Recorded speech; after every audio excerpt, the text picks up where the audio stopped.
میرا ایک بہت بہترین ساتھی، میرا دوست، لاکھوں کروڑوں دلوں کی دھڑکن، جس نے ایک عرصہ اللہ کے رسول کی نعتوں کے ساتھ لوگوں کے دلوں کو گرمایا اور ساری دنیا میں تبلیغ کی نسبت کے ساتھ اللہ کے پیغام کو پہنچایا۔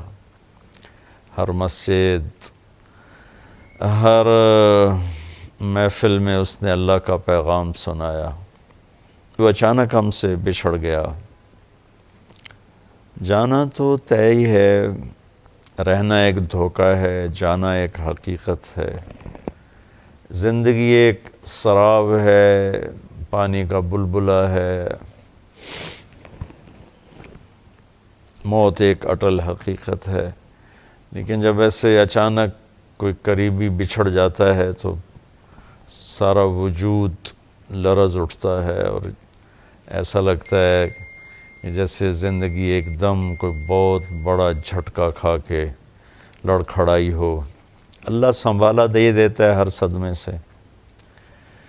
جنید ایک بہترین انسان تھا، میری اس کی رفاقت کوئی 20 سال کی ہے۔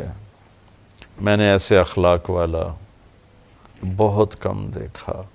اسے تو کوئی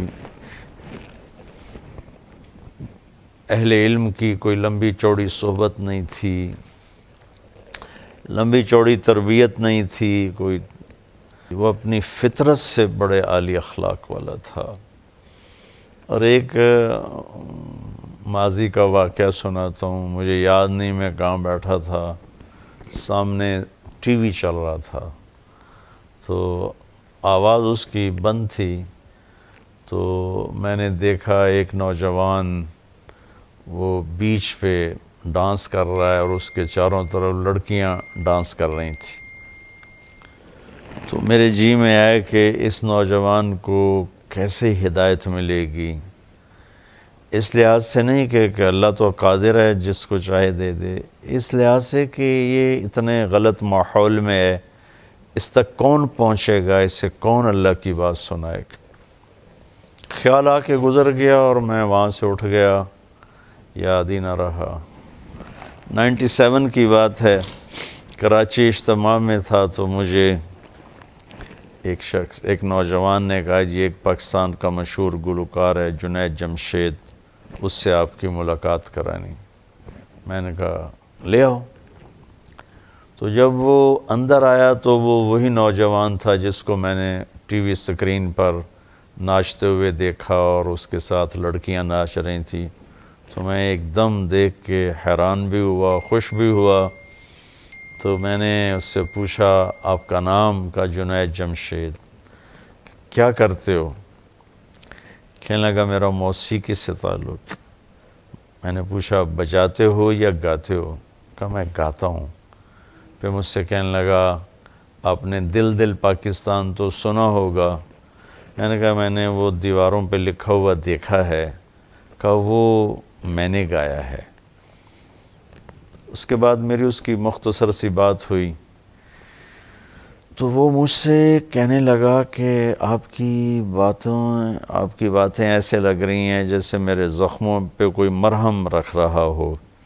اور میرا ایک سوال ہے کہ ایک پاکستانی نوجوان جس گلیمر کو، جن عیاشیوں کا خواب دیکھتا ہے وہ مجھے فزیکلی حاصل ہیں، لیکن اس کے باوجود میرے دل میں اندھیرا ہے اور یہاں ایسے ہاتھ یہاں خلا ہے، مجھے لگتا ہے میری کوئی منزل نہیں، مجھے لگتا ہے میں وہ کشتی ہوں جس کا کوئی ساحل نہیں، ایسا کیوں ہے؟ تو تفصیلی بات تو اب یاد نہیں، لیکن اتنا یاد ہے میں نے کہا اس کی صرف ایک مثال سمجھو کہ تمہارے اس گھٹنے میں درد ہے اور تم اس گھٹنے پہ دوا لگا رہے ہو، تو دوا تو جا رہا ہے لیکن فائدہ نہیں ہوگا کہ جہاں درد ہے وہاں دوا نہیں پہنچ رہا، جہاں لگا رہے ہو وہاں درد ہے ہی نہیں۔ یہ جو خلا ہے، یہ جو درد ہے، یہ تمہاری روح کے اندر ہے اور تم غذا پہنچا رہے ہو اپنے جسم کو، یہ میوزک، یہ گلیمر، یہ 5 سٹارز ہوٹل، یہ رنگینی، یہ تو جسم تک پہنچتی ہیں روح کو ان سے کوئی مناسبت نہیں ہے. جس دن اپنی روح کو غذا پہنچاؤ گے تو اس دن اسے سکون آ جائے گا، چین آ جائے گا. اس قسم کی باتیں ہوتی رہیں. 1997 سے ہماری دوستی بھی لگی اور تعلق بھی بنا، اور وہ اس وقت گاتا بھی تھا اور اس سے روزے لگاتا تھا، پھر چلہ لگایا. میں بھی دوستی لگاتا رہا. ایک دن مجھ سے کہنے لگا مولانا اگر آپ مجھے پہلے دن ہی کہتے تو یہ غلط کام کر رہا ہے تو شاید میں دوبارہ زندگی بھر آپ سے آ کے ملتا ہی نہ آپ نے مجھے کبھی ڈانٹا، نہ کبھی طنز کیا، نہ کبھی ٹوکا. یہاں تک کہ آہستہ آہستہ آہستہ اللہ تعالیٰ نے خود ہی میرے دل میں ڈال دیا اور میں نے وہ سب کچھ چھوڑ دیا. تو اس نے پھر اللہ کے فضل سے 4 مہینے لگائے، اور 4 مہینے کے بعد پھر جب اس نے میوزک کو چھوڑا تو اس کی تو کمائی کا کوئی اور ذریعہ نہیں تھا. تو اس پر حالات آئے اور اس پر بہت تنگی آ گئی.